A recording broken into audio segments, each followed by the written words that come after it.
YouTube channel.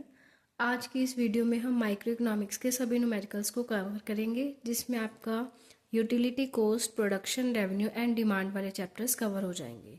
सबसे पहला chapter है कंज्यूमर इक्विलिब्रियम यूटिलिटी एनालिसिस। इसमें आपको टीयू और एमयू न्यूमेरिकल्स आएंगे।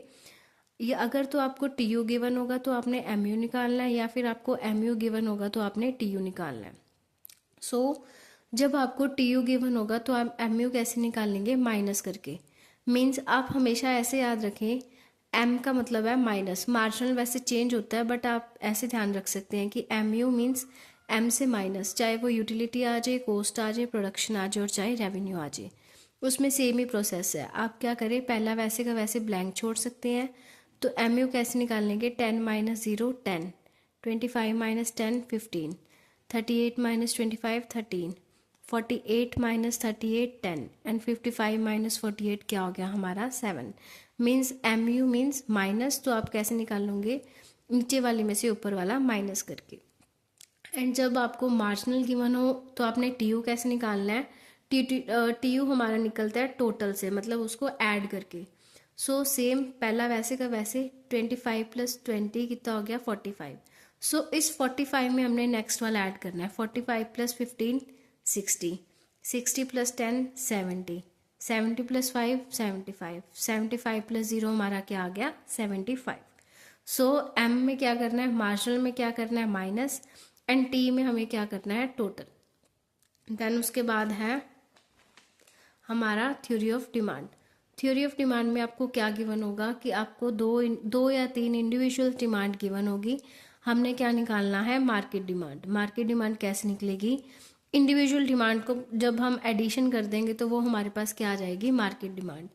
मार्केट डिमांड का फॉर्मूला क्या हो गया? सम ऑफ इंडिविजुअल डिमांड। ये आपको 2 भी दे सकते हैं इंडिविजुअल डिमांड, 3 भी दे सकते हैं। नेक्स्ट है हमारे प्रोडक्शन के न्यूमेरिकल। प्रोडक्शन में भी 3 चीज़ें हैं, MP, average and TP. MP means marginal product, AP means average product and TP means total product. Last utility वाले में मैंने आपको 2 चीज़ें बता दी थी कि आपने मार्जिनल कैसे निकालना है और आपने टोटल कैसे निकालना है। अब थर्ड वन है हमारा एवरेज। जब भी हमारा एवरेज आ जाएगा, एवरेज को हम हमेशा कैसे निकालते हैं? जब हम टोटल को नंबर ऑफ़ यूनिट्स के साथ डिवाइड कर देंगे तो हमारा एवरेज निकल जाएगा। चाहे वो एवरेज प्रोडक्ट हो, चाहे वो एवरेज कॉस्ट हो, चाहे वो एवरेज रेवेन्यू हो। नेक्स्ट है, इसमें हमें जैसे क्या गिवन है? टीपी गिवन है। टीपी से एपी कैसे निकालेंगे? AP is equal to TP upon L. L मतलब units of labour. 40 divide by 1 40, 80 divide by 2 40। Means आपको टीपी को किससे डिवाइड करना है? नंबर ऑफ यूनिट्स के साथ, मतलब 1 then 2 then 3 then 130 divide by 4, 140 divide by 5, 140 divide by 6 and 130 divide by 7। And similarly margin कैसे निकालेंगे? मार्जिन हमेशा निकलेगा माइनस करके। माइनस मीन्स अब माइनस हमेशा टीपी को ही करना है, टीपी में से माइनस करके। फर्स्ट वैसे का वैसे 80 minus 40, then 110 minus 80, then 130 minus 110, 140 minus 130, 140 minus 40 and 130 minus 140 means minus 10। ये हमारा एम पी मीन्स एम मतलब मार्जिनल, ए मतलब एवरेज एंड टी मतलब टोटल। आपको टीपी गिवन था और आपने एपी और एमपी निकालना था। इसके बाद हमारे नेक्स्ट न्यूमेरिकल्स हैं कॉस्ट। कॉस्ट के न्यूमेरिकल भी काफ़ी इंपॉर्टेंट है और इन न्यूमेरिकल्स को आप ध्यान से समझिएगा। अब देखिए टीसी में क्या गिवन होता है, क्या क्या इंक्लूडेड होता है? TFC plus TVC. टीएफसी मतलब fixed cost, total fixed cost plus total variable cost. Average का फॉर्मूला क्या बनेगा? Total upon quantity. तो एसी में भी 2 चीज़ें ऐड होती है, AC is equal to AFC plus AVC. तो एएफसी का क्या फॉर्मूला बन जाएगा? TFC upon Q. और एवीसी का क्या बन जाएगा? TVC upon Q. मार्जिनल का क्या बन जाएगा? Same, TCN minus TCN minus 1। और आप एक अलग फॉर्मूला भी यूज़ कर सकते हो कि delta change in total cost upon change in quantity या चेंज इन आउटपुट। तो ये वाला फॉर्मूला वैसे कम यूज़ होता है। आप मेन टीसी, एसी और एमसी के फॉर्मूले ही ध्यान रखें। अब इसमें भी वही चीज़ सेम है जो यूटिलिटी और अब हमने पीछे प्रोडक्शन में करी थी, बस इसमें वो आ गया, कॉस्ट आ गया, मतलब सी आ गया। तो देखो अगर आपको हमेशा ऐसे दिया होगा, आउटपुट दे रखी हो और टीसी दे रखा होगा और उसके अलावा आपको कुछ भी नहीं गिवन होगा, आपने सब कुछ निकालना है, टीएफसी, टीवीसी, एसी, एमसी। सो आप इसमें क्या होता है कि हमें पता है कि जब आउटपुट ज़ीरो होती है, आउटपुट ज़ीरो होने पर भी अगर आपकी कॉस्ट कुछ ना कुछ हो रही है, इट मीन्स वो आपकी क्या है, फिक्स्ड कॉस्ट है। और फिक्स्ड कॉस्ट हमेशा क्या रहती है, सेम। इस पे मैंने एक शॉर्ट भी बनाई थी कि आउटपुट ज़ीरो होने पर टोटल फिक्स्ड कॉस्ट होती है और टोटल फिक्स्ड कॉस्ट आपकी सेम रहती है। इट मीन्स जो ज़ीरो पे आपकी टीसी थी वो आपकी क्या है, टीएफसी, और टीएफसी आपकी क्या रहेगी एंड तक, सेम। उसके बाद आप टीवीसी कैसे निकालेंगे, टीवीसी का क्या फॉर्मूला बन जाएगा, जैसे TC is equal to TFC plus TVC.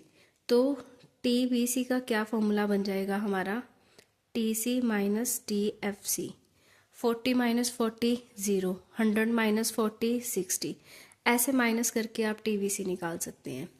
Then है एसी, एसी का क्या फॉर्मूला बनेगा, AC is equal to TC divide by Q. मतलब इसको हमें किससे डिवाइड करना है, यूनिट्स, मतलब 40 divide by 0, 100 divide by 1, 120 divide by 2, 130 divide by 3। Then उसके बाद है एमसी, एमसी कैसे निकालते हैं, माइनस करके। माइनस किसको करेंगे, टीसी को। First same, then 100 minus 40, 120 minus 100, 130 minus 120, 150 minus 130, और ये आपका क्या आ जाएगा, एमसी। दोबारा देखिए, टीसी में दो चीज़ें होती हैं, टीएफसी प्लस टीवीसी। एसी का ये फॉर्मूला है, वैसे एएफसी वैसे एवीसी। एमसी में सिंपल, जैसे हम यूटिलिटी और प्रोडक्शन में कर रहे थे वैसे ही सिंपली हमें जस्ट माइनस करना है। देन इसके बाद है रेवेन्यू। रेवेन्यू में क्या होता है कि रेवेन्यू का क्या है, टीआर। टीआर कैसे निकलता है, या तो आप एमआर को ऐड ऑन कर दें, या फिर जब हम एवरेज को क्वांटिटी के साथ मल्टीप्लाई कर देंगे तो वो हमारा क्या आ जाएगा, टीआर आ जाएगा। देन एआर का यहाँ से क्या फॉर्मूला बन जाएगा, एआर वैसे का वैसे, ये क्यू उधर जाके क्या हो जाएगा, डिवाइड में। और एमआर का तो हर जगह सेम ही चल रहा है, चाहे वो एमसी था, यू था, कोस था या पी था। अब देखो इनमें सिर्फ क्या है, आपको टीआर दे रखा है, आप एमआर कैसे निकालोगे, पहले वाली चीज़ को सेम रखकर simple minus, 36 minus 20, 48 minus 36, 56 minus 48।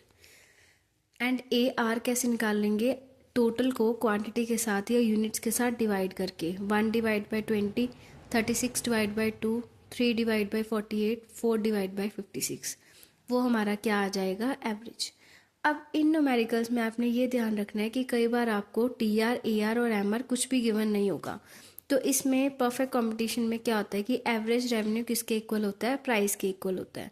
तो आपको जस्ट प्राइस दे देंगे, प्राइस का मतलब क्या है कि वो ए आर ही है। जैसे इस न्यूमेरिकल में क्या है, 543, यूनिट्स उल्टा से दे रखे हैं। अगर आप उल्टे से करोगे तो आपको एम आर निकालने में थोड़ी मुश्किल होगी, तो इसको पहले आप सही ऑर्डर में अरेंज कर लें। जैसे कि 3 4 5, प्राइस क्या हो गया हमारा, 8 7 6। अब मैंने आपको क्या बोला कि प्राइस और ए आर क्या है आपका, सेम। प्राइस और ए आर क्या आ गया, सेम। तो टी आर निकालने का क्या फॉर्मूला था, ए आर इंटू क्यू, या पी इंटू क्यू भी कर सकते हैं, ए आर इंटू क्यू भी कर सकते हैं, एक ही बात है, क्योंकि प्राइस और ए आर क्या है हमारी, सेम। सो हमने क्या करा, ए आर को क्यू से मल्टीप्लाई, 8 3 ज़ा 24, 7 4 ज़ा 28, 6 5 ज़ा 30।